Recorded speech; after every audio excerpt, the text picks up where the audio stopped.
Hey, welcome to the Paulk Smart Wood Shop. So today I headed up to FastCap to meet up with their design engineers and introduce them to the Paulk Total Station 2 and see if it would be a possibility to put it together in a kit or completely assembled, ready for you guys to buy.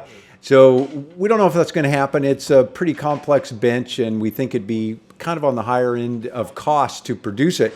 But we did talk about making some adjustments to the current bench, and of course they have their wonderful FastCap dogs running around all over the place.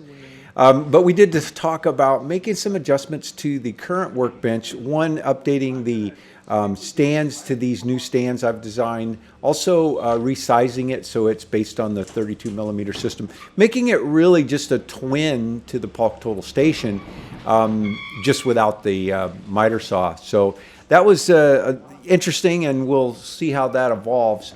But then the biggest thing of all was I designed this bench to go with a new best fence that they have been working on, and my wood extensions and wood miter section of this, I made it to be exactly the same size. And so while I was there, they had done a runoff of some aluminum sections of it, so I picked up some sections and some parts, and when I get time down in the shop, I'm going to fit them into a Paulk Total Station 2 and just see how that all comes together and see if we can put together a kit that you can purchase from FastCap if you want to have the aluminum. That'll take some time, but at least I do have the product to work with now. It was a lot of fun going up there. I love meeting with these guys and getting their ideas. FastCap's a great company. Thanks for taking the time to watch. Have a great day.